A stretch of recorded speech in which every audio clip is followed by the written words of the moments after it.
हमारे सभी दर्शकों को मेरा नमस्कार। मेरे साथ हर हफ्ते की तरह हैं आनंद वदन सिंह। आनंद, आपका बहुत-बहुत धन्यवाद जुड़ने के लिए। अ, खबरें कई हैं, बहुत सारे विषय हैं, लेकिन क्योंकि समय कम होता है, मैं 2-3 बहुत इम्पोर्टेंट चीज़ें आपसे जानना चाहता हूँ। सबसे पहले है मूल एक मुद्दा है, जो बेसिक चीज़ है हमारे देश में, वो गवर्नेंस और अकाउंटेबिलिटी की बहुत चल रही है। क्योंकि ये ऐसा मेरे को लगता है कि हर चीज़ जब पीएमओ से ही डिसाइड होती है, तो हमारे यहाँ मंत्री एकदम बेकार हो गए हैं। वो एक तरह से लॉस्ट हैं, उन्हें समझ नहीं आ रहा कि किया क्या जाए। चाहे वो राजनाथ सिंह हो, निर्मला सीतारामन हो, फाइनेंस का बुरा हाल है, डॉलर ऊपर चढ़ रहा है, रुपया नीचे नहीं गिर रहा है, मैं प्याज़ नहीं खाती, ऐसे स्टेटमेंट एक मंत्री से आते हैं हमारे देश में। और एस जयशंकर का पिछले कुछ महीने या 1 साल से बिल्कुल वो लापता हो गए हैं। ये हमारी विदेश नीति क्या है, हम क्या कर रहे हैं, इसका कोई ना पब्लिक स्टेटमेंट है, ना कोई डायरेक्शन है और ना हम लोगों को कहीं और से भी कुछ पता चलता है। तो उस पर भी मैं आपसे बात करना चाहूँगा। ये लिस्ट एक्चुअली बहुत लंबी है, इसमें आप जोड़ते जाइए। पीयूष गोयल आप जोड़ लीजिए, एफडीआई बिल्कुल हमारे यहाँ पे ज़ीरो पहुँच चुका है। आप इसमें धर्मेंद्र प्रधान जोड़ लीजिए, उनका क्या हाल है? मतलब शायद एक पूरा 1 दिन हमें लग जाए इनका डिस्कशन पर, जो हमारे यहाँ गवर्नेंस का जो हाल हो चुका है। तो सबसे पहले मैं आपसे बात करूँगा राजनाथ सिंह जी के बारे में। इन्होंने संसद में शायद झूठ बोला है। ऐसा कई लोग कह रहे हैं और वो वीडियो क्लिप्स भी अवेलेबल है, जिसमें राहुल गांधी कह रहे थे कि 10 लोग शहीद हुए हैं हमारे, और ये बीच में उठ के इन्होंने बड़े जोर शोर से चीख के इन्होंने कहा कोई भी क्षति नहीं पहुंची है, no soldier has been harmed. अब इसके लिए केसी वेणुगोपाल ने इनके अगेंस्ट लोकसभा में प्रिविलेज मोशन शायद दिया है। तो इस पूरे उस पर, क्योंकि ये मेरे को बहुत ही खराब लग रहा है कि हमारे देश के अगर डिफेंस मंत्री संसद में झूठ बोल सकते हैं, तो इनकी कोई क्रेडिबिलिटी या अकाउंटेबिलिटी रह नहीं गई है। आनंद। मैं अजय, पहली चीज तो क्योंकि वो बहुत सेंसिटिव मामला है जो राजनाथ सिंह ने कहा है, पहले तो एक चीज ये समझ लेना चाहिए। राजनाथ सिंह ने जो कहा है उस पर आऊंगा, उससे पहले फौज की एक बात समझ लें। फौज कोई साधारण नौकरी नहीं होती। फौज ये नौकरी नहीं है कि जहां पे आपको रेम्युनरेशन मिलता है, मैंने इतने घंटे काम किया, आप इतने घंटे वो करिए। फौज इज बियॉन्ड नौकरी। फौज में जब व्यक्ति जाता है, और हम और आप भी जिस उम्र में अगर हम लोग गुजरे हैं, तो हम लोग फौज में आदमी का सर्विस भी एक होता है। कुछ लोगों का पैशन होता है, जुनून होता है कि भाई चलो फौज में चलते हैं। तो फौज को आप साधारण नौकरी की तरह ट्रीट नहीं कर सकते हैं। पहली बात तो ये हो गई। फौज में अगर आदमी जाता है तो उसकी सबसे बड़ा क्या होता है, उसका सबसे बड़ा ये होता है कि वो वीरता से लड़ते हुए देश के लिए शहीद हो। जो 21 परमवीर, इसीलिए, और ये इंपॉर्टेंट ये है समझना इसलिए है कि इस देश में 21 परमवीर चक्र मिले हैं। भारत रत्न 60 लोगों को मिल चुके हैं। तो ये बहुत ही एक वो चीज है जिसको हम बहुत रिस्पेक्ट में, बहुत चाहते हैं कि लोग इस तरह के हों, जाने समझें। तो जो शहादत होती है वही उस आदमी की पूंजी होती है, वही उस आदमी ने पूरे जीवन, उसने और उसके परिवार ने, उसके समाज ने, वो जहां से भी आ रहा है उसने वही कमाई होती है उसकी। और आप, मतलब मैं जहां से आता हूं वहां पे यह है कि हमारा जो गांव के भाई उस वाले गांव में वो लड़का शहीद हुआ था। वहां पे वी आइडेंटिफाई आवरसेल्व्स कि जो यहाँ पे है। उत्तर प्रदेश में 4 ही परमवीर चक्र मिले हैं, महाराष्ट्र में 1 मिला है। तो ये भी एक रहता है कि हमारे यहाँ से देखो 4 है, पंजाब हरियाणा से लोगों को मिले हैं परमवीर चक्र। मैं सिर्फ कहना ये चाह रहा हूं कि शहादत, फौज इज द ओनली प्लेस जहां मृत्यु का वंदन होता है, जहां मृत्यु की रिस्पेक्ट होती है, और जहां मृत्यु का को सेलिब्रेशन होता है। मैं इसलिए कह रहा हूं कि वहां पे ये बेइज्जती नहीं होती। पीठ में गोली नहीं खाता है, सीने पे गोली खा के आदमी आता है, और वो नजीर बनता है आने वाली जनरेशन के लिए कि अगर देश की सेवा करनी है तो ये है। तो पहला काम जो राजनाथ सिंह ने किया, और ये शायद नहीं किया है, वीडियो है, और राजनाथ सिंह का रिटर्न जो जो कार्रवाई होती है वो रिटर्न होती है। वो रिटर्न कार्रवाई भी है जो वेणुगोपाल ने अपने उसके साथ नथी किया है। तो these things are on record. Rajnath Singh जैसे व्यक्ति ने अगर नहीं ये काम किया है, मेरे हिसाब से उनको तुरंत आके इस पे माफी खुद मांग लेनी चाहिए थी कि भाई और एक और चीज जान लीजिए, ये जो वाकया हुआ है, अप्रैल का इंसिडेंट है, ये 28 जुलाई को कर रहे हैं, उसके 2 महीने बाद ये सब कर रहे हैं भाई। तो ही वॉज वेल अवेयर। देखिए, 2 चीजें, पहली चीज, या तो इतने निकम्मे हैं ये, दूसरा या इतने झूठे हैं। अब राजनाथ सिंह का एक सेलिब्रेशन का ये हो सकता है कि उनके लड़के को वाइस प्रेसिडेंट बना दिया गया है, तो ये उन्होंने उसकी कॉस्ट दे दी। गुजरात में हर चीज का प्राइस है, हरेन पांड्या का भी प्राइस है, जस्टिस लोया का भी प्राइस है, राम मंदिर का भी प्राइस है, एवरीथिंग इज अ प्राइस। तो शायद राजनाथ सिंह का प्राइस यही था कि बड़ा लड़का एमएलए वहां से हो जाएगा, नोएडा से। छोटे लड़के को वाइस प्रेसिडेंट बना दिया गया। अब उनको उनका मूल्य चुका दिया है, तो इसलिए राजनाथ सिंह को कंप्लेन नहीं हो सकती as far as party is concern. लेकिन देश को कंप्लेन है, क्योंकि देश के साथ राजनाथ सिंह ने जो डिफेंस फोर्सेस जो रक्षा के वो हैं, उनके साथ बेईमानी किया है, और it is not less than a देशद्रोह। क्योंकि अगर एक शहीद हुआ है और उसको अगर आप उसकी शहादत छुपा रहे हैं, तो मेरे हिसाब से तो देशद्रोह से कम नहीं है। अब ये बात आ गई पहली चीज। अब दूसरी चीज जो प्रिविलेज मोशन की बात है, प्रिविलेज मोशन एक खाना पूर्ति है। प्रिविलेज मोशन आपको पता है कि इसमें कुछ नहीं होगा, क्योंकि प्रिविलेज मोशन को हाउस से पास होना होता है। It has to be pass by a majority vote. BJP और एनडीए की मेजॉरिटी है, वो इसको पास होने नहीं देंगे। लेकिन प्रिविलेज मोशन के बहाने कम से कम, हालांकि मेरे कुछ साथी ये कह रहे हैं कि आप नंगे को और क्या नंगा करेंगे, जो एक व्यक्ति जिसके बाद क्या उसकी नंगाई जाहिर करेंगे, वो तो नंगा है, नंगे को आप नंगा नहीं कर सकते। आप किसी शरीफ कपड़े पहने हुए किसी संभ्रांत व्यक्ति को नंगा कर सकते हैं, इनको क्या नंगा करेंगे। तो हालांकि फिर भी नंगे को ये बताएंगे कि तुम कितने नंगे हो, तुम क्या क्या हो तुम्हारे। तो ये वाली बात के लिए जरूर उसका आप ध्यान रखिए जो प्रिविलेज मोशन है, बाकी उसका कोई और वो नहीं है। लेकिन मेरे हिसाब से ये ज्यादा इंपॉर्टेंट बात है आम नागरिक के लिए, यूथ के लिए। और एक प्रश्न और है जो मालूम नहीं क्यों कांग्रेस पार्टी अभी तक उसको नहीं उठा रही है, मुझे नहीं मालूम। राहुल गांधी ने पार्लियामेंट की सीढ़ी पे बैठ के चाय और बिस्किट खाया था, अगर आपको याद हो। 216 इस देश के 216 आईएएस, आईपीएस, आईएफएस जनरल साहब लोगों ने चिट्ठी लिखी थी कि पार्लियामेंट की सीढ़ी पे बैठ के चाय बिस्किट खाया है, देश का अपमान है, पार्लियामेंट का अपमान है। और जो इस आदमी ने झूठ बोला है पार्लियामेंट के अंदर, उसके बारे में सबके मुंह पे ताला लग गया है। तो जो मूल मुद्दे की बात है, गवर्नेंस तो छोड़ ही दीजिए, जो ये भी कर रहे हैं, ये राजनाथ सिंह इन सब चीजों को इसलिए कर रहे हैं कि अब मैं एक छोटी सी बात करके कर दूं, जब ट्रैक 2 हो रहा है और ना विदेश मंत्री को पता है और ना रक्षा मंत्री को पता है, और राम माधव जाके वहां ट्रैक 2 डिप्लोमेसी में अपनी जो दलाली है, जिसमें वो एक्सपर्ट हैं, जिस एक्सपर्ट का, और मैं इसलिए कह रहा हूं जिस एक्सपर्ट का जो उनको सर्टिफिकेट इशू किया था सतपाल मलिक ने किया था, कि जम्मू कश्मीर में अनिल अंबानी की फाइल बगल में लेके 300 करोड़ की दलाली लेके घूम रहे थे। तो मैं नहीं कह रहा हूं, वो certificate issued by Satpal Malik है। उसी सर्टिफिकेट के सहारे गए थे ना ये अभी श्रीलंका में पाकिस्तान के साथ दलाली करने। हाँ, और उससे पहले लंदन गए थे। बिल्कुल मेरा अगला प्रश्न उसी पर है। मैं हाँ, तो मैंने उसको पहले कर दिया। लेकिन ये तो जहां तक ये गवर्नेंस जो प्रिविलेज की बात है, इसमें कुछ नहीं। They have cheated with the country, they have disrespected the forces. और फौज में जो मेरे साथी लोग हैं, जैसे जैसे आदमी बड़ा होता जाता है वैसे वैसे वो निकम्मा भी होता जाता है, झूठा भी होता जाता है।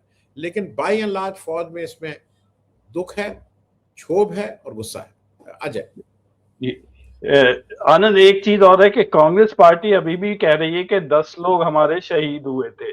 सरकार अभी भी केवल 6 का ही नाम ले रही है, और अगर इन्होंने 4 नाम बाद में फिर से लाए तो ये बहुत बड़ा हंगामा होगा, और ये बहुत ही खेद की बात है कि अभी भी वो लोग छुपा रहे हैं। आनंद नहीं अजय, वो जो नंबर्स हैं, 5 आर्मी के लोग हैं, 1 एयरफोर्स का है, 2 बीएसएफ के हैं। वो एक्चुअली टोटलिटी में 10 बोल रहे हैं, नॉट फ्रॉम आर्मी।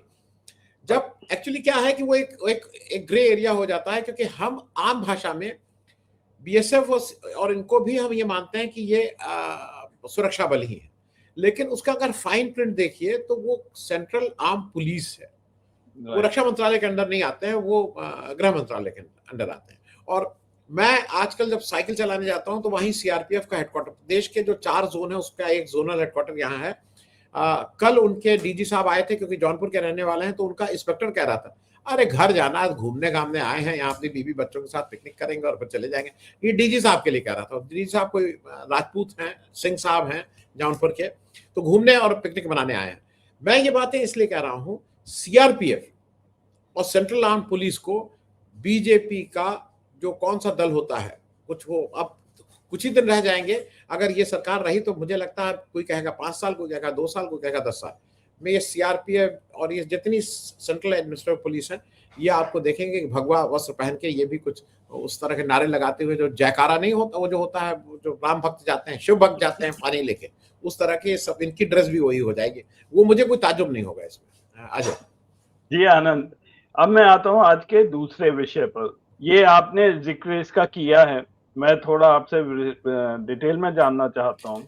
एक तरफ ये ट्रैक 2 डायलॉग चल रहे हैं, ट्रैक 2 मतलब नॉन सरकारी है, ये गवर्नमेंट की तरफ से नहीं है, और इसमें राम माधव जी पहुंचे हुए हैं, जैसा आपने कहा। हमारे retired army chief general Naravane वहां पहुंचे हुए हैं। मोहन भागवत इसको सपोर्ट कर रहे हैं, लेकिन गवर्नमेंट ने अभी दिया है कि हमें कुछ इसके बारे में मालूम नहीं है। और आरएसएस काफी दिनों से ये बोल रहे हैं कि हमें पाकिस्तान के साथ डायलॉग शुरू करना चाहिए। तो हमारे जयशंकर जी बिल्कुल गायब हैं, उन्होंने अभी तक इस पर एक स्टेटमेंट नहीं दिया है। खैर मोदी जी तो देंगे ही नहीं कभी। तो ये किस तरह की विदेश नीति है कि अगर आप इतना इंपॉर्टेंट डायलॉग कर रहे हैं पाकिस्तान के साथ, तो किसी को नहीं पता है, मतलब हम लोगों को कोई खबर नहीं है क्या हो रहा है। ये आरएसएस अब हमारा रिप्रेजेंटेटिव बन गया है। आनंद। हाँ, मैं सिर्फ ये कह रहा था कि एक चीज समझने वाली है।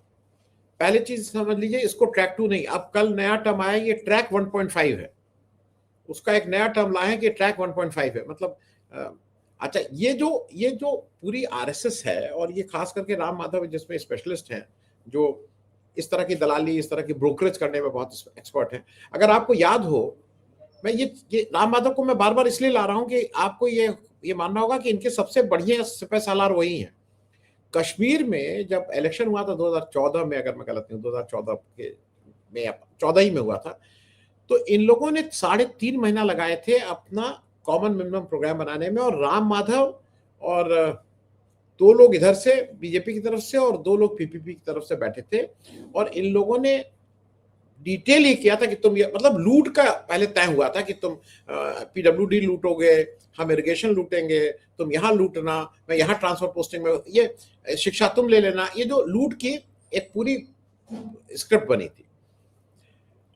उसके बाद राम माधव जी अभी अमेरिका भी गए थे। मैं सिर्फ याद इसलिए दिला दे रहा हूं, अमेरिका जाके उन्होंने क्या कहा था, ये ऑन रिकॉर्ड है। अमेरिका में उन्होंने कहा था कि साहब अब और हम क्या करें, अमेरिका आप जो जो कह रहे हैं वो हम कर रहे हैं, आपने जैसे जैसे कहा हमने कहा, अब हम और क्या करें। ये तो उन्होंने ऑन रिकॉर्ड कहा। राम माधव उसके बाद लंदन गए थे। लंदन के होटल में ये सारी ट्रैक 2 डिप्लोमेसी चल रही थी। राम माधव श्रीलंका गए हैं। मेरा 2 चीजें स्पष्ट है।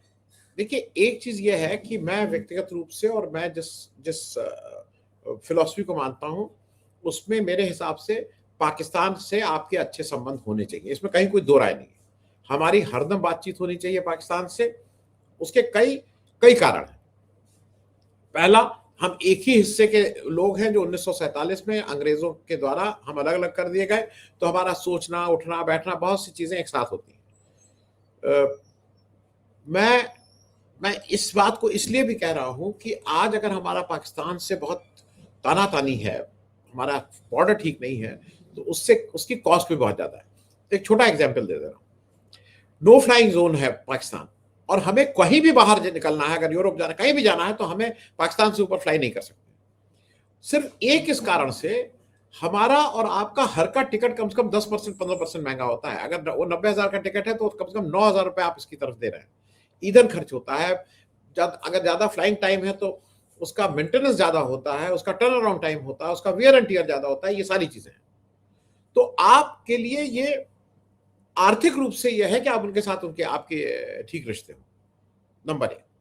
नंबर 2, अगर आपके और पाकिस्तान के रिश्ते कम होंगे, अच्छे होंगे, तो मानी हुई बात है कि आपका जो रक्षा बजट है वो पाकिस्तान वाले उस पर कम होगा, लेकिन ये अमेरिका और यूरोप चाहेंगे नहीं। तो उनको तो ये सूट करता है कि आप दोनों लोग लड़ते रहे। हम और अमेरिका, ये अमेरिका को सूट करता है हम और पाकिस्तान के बीच तानातानी हो। अगर आपके रिलेशनशिप अच्छी हो जाएगी तो आपका ये बजट कम होगा। मुझे ये मालूम नहीं, वो 100 रुपए का 99 जरूर हो जाएगा, 101 तो नहीं होगा ना। तो 1 रुपया आप अपने किसी स्कूल में, किसी अस्पताल में लगा सकते हैं, वो आप अपने डेवलपमेंट बजट में डाल सकते हैं। नंबर 2। नंबर 3, मैं एक और चीज बता दूं, ये जो आपके डॉक्टर दोस्त हैं उनसे बात करिएगा। दुनिया का नंबर 1 है पाकिस्तान हैंड टूल्स बनाने में। जो सर्जिकल के हैंड टूल्स होते हैं अब वो, उसमें नंबर 1 है दुनिया का। और भारत के सारे हैंड टूल्स कहां से आते हैं? दुबई से। क्योंकि हम पाकिस्तान से इंपोर्ट नहीं कर सकते, पाकिस्तान दुबई को भेजता है, दुबई से यहां आ जाते हैं। अब नाक को आप ऐसे पकड़ने के बजाय सीधे सीधे पकड़िए ना नाक को, क्यों इधर उधर। और एक चीज और बता दूं, भक्तों के लिए भी बता दूं, हालांकि मैं तो रहता हूं व्रत, इसलिए मैं भक्त नहीं हूं, लेकिन व्रत रहता हूं। भक्तों को बता दूं, जो ये व्रत रखते हो ना और सेंधा नमक खाते हो, ये आता पाकिस्तान से है। ये पाकिस्तान का जो पंजाब है, उस शहर का नाम मैं भूल रहा हूं, उस जिले में ये इसकी पहाड़ियां हैं, तो आता वहां से। अब रही बात इस ट्रैक पर, और हम लोग बिल्कुल इस ओपिनियन के हैं कि उनके साथ बिल्कुल वार्तालाप होना चाहिए, बातचीत होनी चाहिए, हमारे जो भी टेंशन है खत्म होने चाहिए। क्योंकि एक चीज समझ लीजिए, सार्क की मीटिंग नहीं हो पा रही है 2014 के बाद, जब से मोदी जी आए हैं। क्यों नहीं हो पा रही है? क्योंकि टर्न वाइज सार्क की अध्यक्षता करनी है पाकिस्तान को, वो उनका टर्न है, हर 2 साल पे वो रोटेट होता है। हम कह रहे हैं पाकिस्तान इस पे जाएंगे नहीं, पाकिस्तान मीटिंग हो नहीं रही है, 10 साल 11 साल हो गए।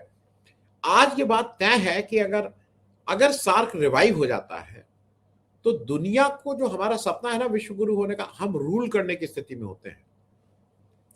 हम पाकिस्तान, बांग्लादेश, ये 3 लोग मिलके हम एक बड़ी तादाद है, बड़ा बाजार है। उस दृष्टि से अगर आप इसको देखेंगे तो ये आपको सेंसिबल लगता है। लेकिन यहां पे बीजेपी की क्या बात है, क्यों ये ट्रैक टू डिप्लोमेसी को हो रहा है कि छुपा रहे हैं? क्योंकि बीजेपी के किसी मंत्री के लिए, किसी नहीं, बीजेपी के किसी प्रवक्ता के लिए ये आम बात है, उससे ये कह दीजिए कि ये 6 शब्द वो ना बोले और फिर 5 मिनट का कोई भाषण दे दे। भारत पाकिस्तान, हिंदू मुस्लिम, मंदिर मस्जिद, ये 6 शब्द ना बोले और कह दीजिए 5 मिनट बोल दो तुम, नहीं बोल सकते। कोई भाजपा का, इंक्लूडिंग मोदी जी, ये कुछ बोल ही नहीं सकते। तो ये उनको सूट। अब होता क्या है कि इतना नफरत फैला देते हैं कि आज की तारीख में हमें अच्छा लगे या ना लगे, विश्व में शांति के, हम शांति दूत मानते थे भाई, गांधी हमारे यहां से थे, लेकिन आज शांति की जब स्थापना हुई है अमेरिका और ईरान के बीच, उस शांति वार्ता के जो मध्यस्थता की है वो पाकिस्तान ने की है और दुनिया इसको एक्नॉलेज कर रही है। हम और आप, हम तो उसको बोलेंगे दलाल है। जयशंकर जी कह रहे हैं दलाली का काम किए थे, वो दलाल है, आप वो दलाली का काम किए थे।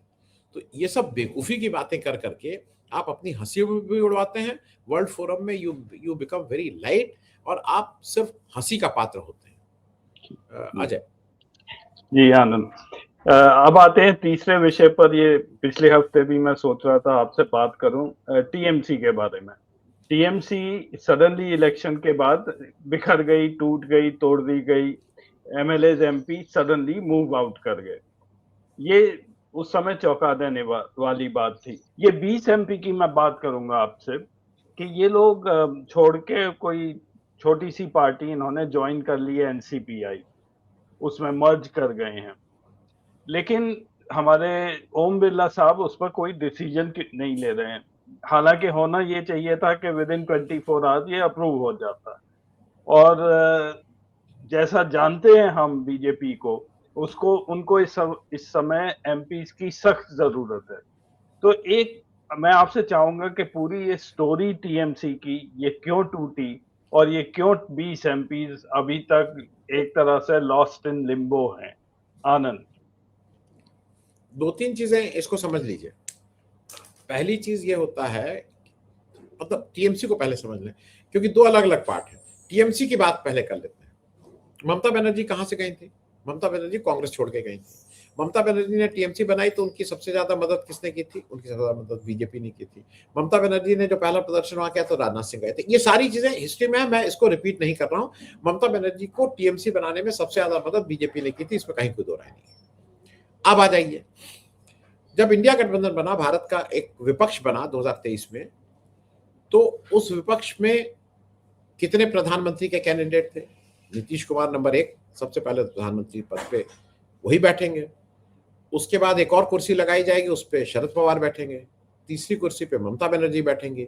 चौथी कुर्सी पे अखिलेश यादव बैठेंगे। पांचवी कुर्सी पे वो चंद्रशेखर जी भी बैठेंगे। छठी सातवीं कुर्सी पे कह नहीं रहे थे, लेकिन कहीं ना कहीं था कि स्टालिन साहब भी हो सकते हैं और लालू जी भी हो सकते हैं, कुछ इस तरह की बात थी। ये सारे प्रधानमंत्री कैंडिडेट कहाँ चले गए आज की तारीख में? अब प्रधानमंत्री कैंडिडेट में 2 लोग ऐसे थे, अखिलेश यादव हैं। अखिलेश यादव को ये लगता है कि मैं 53 साल मेरी उम्र है, थक हार करके जब लोग थक जाएंगे, बिल्कुल वो हो जाएंगे, तो मैं चीफ मिनिस्टर तो बन ही जाऊंगा, मुझसे चीफ मिनिस्टर कौन ले सकता है? लोग बीजेपी से थक जाएंगे तो मुझे वोट दे देंगे। इस तरह की उनके मन में बात है। जो तृणमूल कांग्रेस का मूल रूप से है, वो क्यों बिखरी पार्टी, ये मेरे लिए, हम सबके लिए ताज्जुब की बात थी। मैं ये कह दूं कि मुझे समझ नहीं, मेरे लिए बिल्कुल ताज्जुब की बात थी। लेकिन जब उसके कारणों पे जाते हैं कि ये इस तरह से क्यों टूटी, तब आप एक चीज देख लीजिए, पॉलिटिक्स, लोग आज की तारीख में क्या हो गया है कि आज की तारीख में पॉलिटिक्स को लोगों ने धंधा बना दिया, इसको कहते हैं। क्योंकि एक उत्तर प्रदेश में बहुत कॉमन है, मुझे मालूम नहीं हैदराबाद आपके यहाँ भी कॉमन है। हमारे यहाँ एक पॉलिटिशियन की एक ड्रेस है, वो पॉलिटिशियन है, वो ड्रेस ये है कि सफेद शर्ट हाफ स्लीव्स, मैं पहले भी कह चुका हूं, फिर से कह दूं, सफेद पैंट, सफेद जूता, हाथ में मैं ये जो रक्षा बांधते हैं वो मोटा वाला, उसमें 4-5 महाकाल काला पीला हरा नीला बांध के, एक गले में चेन और काला चश्मा, ये 3 in 1 है। आप इसको कह के पॉलिटिशियन भी हो सकते हैं, आप ठेकेदार भी हो सकते हैं और आप गुंडे भी हो सकते हैं। ये तीनों के लिए एक ही ड्रेस अब नियुक्त हो गई इस देश में। अब वैसे ड्रेस अलग पहले होता था ना कि कुर्ता पजामा, नेताजी बन रहे हो क्या, कुर्ता पजामा, ये वाली ड्रेस आप गुंडे और ठेकेदारों ने भी अडॉप्ट कर लिया। 3 in 1 हो गया। और यही क्या हो गया, ये तीनों का रोल भी अब एक साथ हो गया। अब क्या होता है कि जो हम लोग के समय जो नेता होते थे या जो उसके बाद ये कैरियर, ये कहता है वो क्या, वो नेताजी हैं। तो नेताजी का मतलब ये कि रात में कोई दिक्कत हो, कहीं कोई दिक्कत हो, तो मैं उनके घर जाऊंगा, वो चल के, चलो भाई थाने चलो, चलो कचहरी चलो, जो भी मेरी दिक्कत है वो कहीं ना कहीं चलने को तैयार है, राशन की दुकान चलो। आज की तारीख में नेताजी का यह है कि नेताजी साहब मिल ही नहीं सकते। आप अपने कितने एमएलए से लोग अपने आप मिल सकते हैं? मैं चाहे उत्तर प्रदेश, पूरे देश की बात कर रहा हूँ। इस मामले में थोड़ा बहुत मैं फिर भी उनको वो देता हूं लेवरेज, वो है कम्युनिस्ट पार्टी के लोग, लेकिन वो रह ही गए हैं अपनी ये हरकत करते, 4-6 एमएलए रह गए हैं पूरे देश में, शायद हो सकता है 25 हो 50 हो। अब क्या हो गया है, जो ममता बनर्जी ने एक एक्सपेरिमेंट किया, हम लोगों को भी बहुत अच्छा लगा था, झूठ नहीं बोलूंगा। सयानी घोष बढ़िया एक्ट्रेस थी, उसको वो बना दिया। यूसुफ पठान बढ़िया क्रिकेटर, उसको बना दिया। लेकिन ये सारे लोग व्यवसायी हैं, ये नफा नुकसान देखते हैं, ये कैरियर पॉलिटिशियंस नहीं है, ये पॉलिटिक्स नहीं कर सकते। एक अच्छी चीज ये हुई है कि फिर से ये रीस्टैब्लिश हुआ है कि, और एक नई चीज आती थी, अगर आपको याद हो, विनेबिलिटी।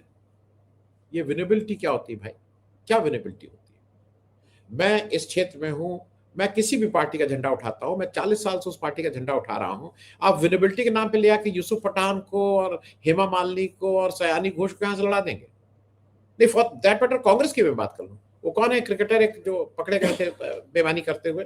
अरे अजहरुद्दीन, क्रिकेटर वेरी गुड, लेकिन आप अजहरुद्दीन को क्यों बुला के मुरादाबाद से करें? कभी मुरादाबाद से होंगे तो कभी तेलंगाना में हो जाएंगे, तो मंत्री भी उन्हीं को होना है। क्यों?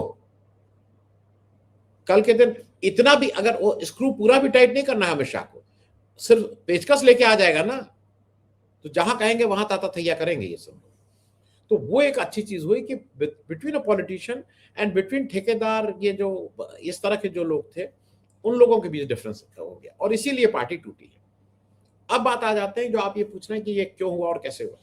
2 चीजें हैं, एक होता है पार्टी और एक होता है एमपी, दोनों अलग अलग चीजें हैं। इसकी तुलना बहुत से लोग वहां से कर रहे हैं महाराष्ट्र से। महाराष्ट्र में वो पार्टी पे भी कब्जा चाहते थे, यहां पे वो एमपीज पे चाहते हैं, they are more keen on MPs. अब उनका पहली प्राथमिकता एमपीज थी, नंबर 1। नंबर 2, कोई भी एमपी अपनी सदस्यता उसमें नहीं था तैयार, क्योंकि टेक्निकली क्या होता है कि अगर ये एसटीएमसी ये कहीं पे वोट देते तो विप अगर नहीं मानते तो इनकी सदस्यता चली जाती। तो इनको एक पार्टी में मर्जी होना था। पूरे ये वो लोग एक एनसीपीआई एक ऐसी पार्टी को पकड़े जो त्रिपुरा की पार्टी है, जिसको टोटल वोट, अगर मैं गलत नहीं हूं तो टोटल वोट 800 मिले थे शायद, मतलब पूरे त्रिपुरा विधानसभा इलेक्शन में 800 या 8000, मतलब मेरे ख्याल में 800 मिले थे, लेकिन हो सकता है 8000 हो, उसमें उसको लिवरेज दे दीजिए, 8 टोटल कुल वोट मिले थे।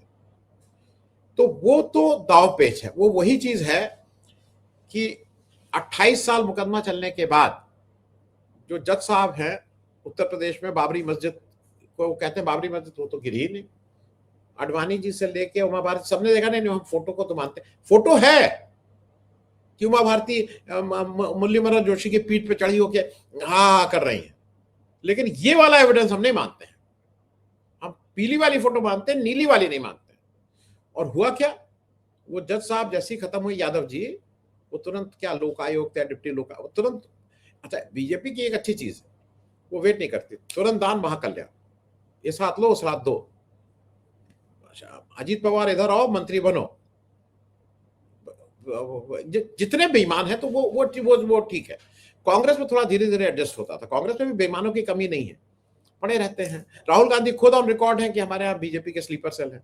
मैंने तो आज तक नहीं सुना कि उन्होंने एक आदमी को निकाला कि भाई तुम बीजेपी एंटी पार्टी गतिविधियों में काम कर रहे हो। इनका एक आदमी का नाम ही ले लूं, कमलनाथ तो अंदर घुस चुके थे, उनका दूसरा पैर हवा में, एक पैर अंदर चौखट में था बीजेपी की, दूसरा पैर हवा में था। वो क्यों हुआ, वो इनको क्यों धक्का वापस दे दिया गया बीजेपी वालों ने, मुझे नहीं मालूम। उन सब ने धक्का दे दिया, फिर आके इधर गिर गए। आपने कहीं उसके बाद फिर आप देख रहे हैं राहुल गांधी के साथ ये मंच में बैठे हुए हैं। तो मेरा सिर्फ ये कहना है कि ये जो है ये इसलिए उनको टेंटर हुक्स में रखे हुए हैं कि अभी जब तक चाहेंगे वैसे नचाएंगे। अगर स्पीकर अभी इनको सब कुछ मान्यता दे दे तब तो ये अपने मन की भी तो थोड़ी सोचने लगेंगे ना।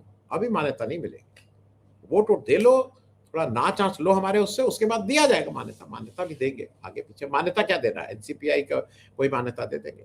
तो मेरे हिसाब से ये बिल्कुल क्लियर है कि देश में जो बीजेपी है वो विपक्षहीन एक लोकतंत्र की परिकल्पना है उसकी, कि एक वन पार्टी डेमोक्रेसी की बात है। देश में बहुत जगह है, नॉर्थ कोरिया में भी तो लोकतंत्र है, देयर इज अ डेमोक्रेसी, किम की चलती है। नहीं दे वोट फॉर इट भैया, उनका वोट होता है। तो मेरे ख्याल में अब जल्दी ही आप देखेंगे कि बीजेपी के कार्यालय में किम का वो फोटो लग जाएगा, क्योंकि उसी को धूप बत्ती चढ़ाएंगे। रोल मॉडल पहुंचना वही चाहते हैं। Ajay, right, thank you so much Anand. अगले हफ्ते हम फिर बात कंटिन्यू रखेंगे। Thank you Ajay, thank you. नमस्कार।